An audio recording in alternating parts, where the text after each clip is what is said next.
दिल्ली के ऐतिहासिक मैदान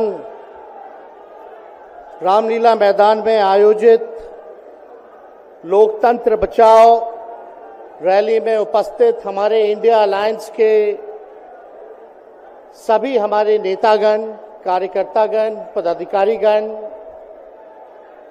दिल्ली, पंजाब, बिहार से आए हुए सभी हमारे अभिभावक, बुजुर्ग, माताएं, बहनें और नौजवान युवा साथी, आप सबका इस रैली में हम स्वागत करते हैं। आप सब लोगों का अभिनंदन करते हैं। ये दिल्ली की भीड़ बता रही है कि मोदी जी जिस तरह से आंधी की तरह आए थे उसी तरह तूफान की तरह चले जाएंगे। पहला रैली हम लोगों ने पटना में किया, दूसरा बॉम्बे में किया और तीसरा आज जो है दिल्ली में हो रहा है। और मैं बता दूं, देश के कोने कोने में जहां भी हम लोग जा रहे हैं वहां जनता का साथ, आशीर्वाद मिल रहा है। आज हम सब लोग एकजुट हुए हैं देश के लोकतंत्र, देश के संविधान, देश के भाईचारा को बचाने के लिए। जिस हिसाब से देश में बांटने का काम किया जा रहा है, भाई को भाई से लड़ाया जा रहा है, नफरत की राजनीति की जा रही है, उसलिए हम सब नेता आपकी लड़ाई के लिए हम सब लोग आए हैं और आपकी लड़ाई लड़ रहे हैं। और हम लोग सब लोग चाहते हैं कि इस लड़ाई में आपका साथ मिले, आपका आशीर्वाद मिले और आपका प्यार मिले। जो लोग नारा लगाते हैं अब की बार 400 पार, उनका मुंह है, कुछ भी बोलेंगे, लेकिन एक बात तय है, जनता ही मालिक है, आप मालिक हैं और आपको तय करना है कि देश के शासन में कौन बैठने का काम करेगा। आज यहां दिल्ली की जनता से पूछना चाहते हैं, वो लोग नारा लगा रहे हैं, टारगेट फिक्स कर रहे हैं, अब की बार 400 पार। ऐसा लग रहा है कि पहले से ही ईवीएम सेटिंग हो चुका है। ये लोग फिर भी आप लोगों से पूछना चाहते हैं कि आप लोग, ये लोग जो नारा लगा रहे हैं, क्या वो सच होगा या वो सत्ता से बेदखल करिएगा? हाथ उठा के बताइए, इनको सत्ता से बाहर करना है कि नहीं करना? आज हम सब लोग देख रहे हैं कि देश में अघोषित इमरजेंसी लागू हो चुकी है। देश में सत्ता में जो लोग बैठे हैं तानाशाह रवैया अपनाने का काम कर रहे हैं, घमंडी हो गए हैं लोग। और आज हम लोग किसी को गाली देने नहीं आ रहे, लेकिन जो आंख से देख रहे हैं वो बताने आ रहे हैं, जो महसूस कर रहे हैं वो बताने आए हैं। सत्ता में लोग जो बैठे हैं, विपक्ष का धर्म बनता है, कर्तव्य बनता है कि उनसे हम लोग सवाल करें।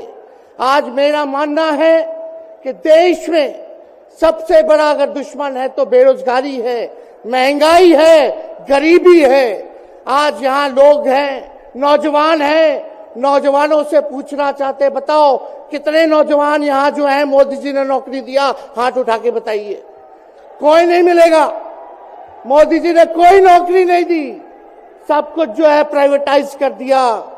और हम लोगों ने बिहार में जब कांग्रेस लेफ्ट, इंडिया अलायंस की सरकार थी, 17 महीने में 5 लाख नौकरी हम लोगों ने देने का काम किया। आज किसान तबाह है, युवा परेशान है, लेकिन किसानों से मोदी जी को मिलने का समय नहीं है। मोदी जी मिलते तो प्रियंका चोपड़ा से मिलेंगे, किसानों से नहीं मिलेंगे। अक्षय कुमार को इंटरव्यू देते थे पिछले चुनाव में, इस बार बिल गेट्स को बुला करके इंटरव्यू देने का काम कर रहे हैं। लेकिन किसानों की समस्या कैसे हल होगी ये नहीं बता रहे। किसानों से उन्होंने पिछले चुनाव में वादा किया था कि उनका आय दुगना करेंगे। आज किसानों पर मोदी जी ने तलवार चलाने का काम किया है, जो हमारे अन्नदाता हैं। इसलिए आप सब लोग हम लोग जब आवाज उठाते हैं, तब मोदी जी और उनकी जो सेल है पार्टी की, उस पार्टी का सेल में कौन है? ईडी है, सीबीआई है, इनकम टैक्स है। लालू जी को तो कई बार सताया गया, मेरे ऊपर मुकदमा किया गया, मेरी मां पर, मेरी बहनों पर, मेरे जीजाओं पर, मेरे पिता के जितने संबंधी थे सब पर केस मुकदमा किया। अभी बिहार चले जाइए, कई हमारे नेताओं पे छापेमारी चल रही है, कई जगह ईटी का रेड चल रहा है, आईटी का रेड चल रहा है, लेकिन हम लोग घबराने वाले लोग नहीं। आज देश में जिस हिसाब से हेमंत सोरेन जी को और अरविंद केजरीवाल को गिरफ्तार करने का काम इन बीजेपी के लोगों ने किया है, तो उनको हम बता दें कि इनके गीदड़ भपकी से हम लोग डरने वाले नहीं हैं। हम लोग संघर्ष करने वाले लोग हैं, और पिंजरे में तो शेर ही को कैद किया जाता है। सब लोग शेर हैं, आप लोगों ने ताकत दिया है, आपकी लड़ाई हम लोग लड़ रहे हैं। कंस राज आप लोगों ने देखा होगा, जब कंस को किसी से तकलीफ होती थी, डर लगता था, तब जेल में लोगों को बंद कर दिया जाता था। लेकिन जेल जाने से यहां कोई डरने वाला नहीं है। कितने लोगों को जेल भेजोगे? लेकिन जब जनता जब जवाब देगी, जब वोट का चोट दीजिएगा, तो मोदी जी हाथ मलने का काम करेंगे, सत्ता से बेदखल हो जाएंगे। इसलिए ये अपनी ताकत को पहचानिएगा। सब लोग चुनाव के समय आप सब लोग पोल कीजिएगा, वोट दीजिएगा, लोगों को भी वोट दिलाने का काम कीजिएगा। बीजेपी के लोग झूठ बोलने वाले लोग हैं।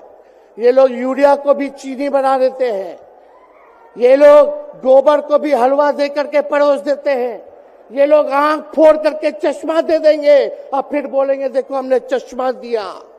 ये झूठी पार्टी है, इसलिए इन पे विश्वास मत कीजिएगा।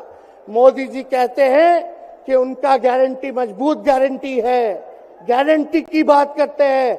हम बोलते हैं मोदी जी की गारंटी वैसे ही गारंटी है जैसे चाइनीज माल होता है, 2-4 बार इस्तेमाल करोगे और वो गारंटी जो है खत्म हो जाता है, टूट जाता है, खराब हो जाता है। तो जब तक चुनाव है तब तक ही मोदी जी की गारंटी है, बाकी कुछ नहीं। 2 करोड़ रोजगार का क्या हुआ, 15-15 लाख रुपए का क्या हुआ, ये जवाब नहीं देने वाले, लेकिन हमेशा जो है प्रोपेगेंडा चलाने का काम करते हैं और लोगों को भटकाने का काम करते हैं। इसलिए आप सब लोगों को सावधान रहना पड़ेगा। इनके झूठ पे आप लोग विश्वास मत कीजिएगा। और हम सब लोगों ने आज तस्वीर देखा, आज तस्वीर क्या देखा कि आज महामहिम राष्ट्रपति जी आडवाणी जी को भारत रत्न देकर के सम्मानित कर रही थी।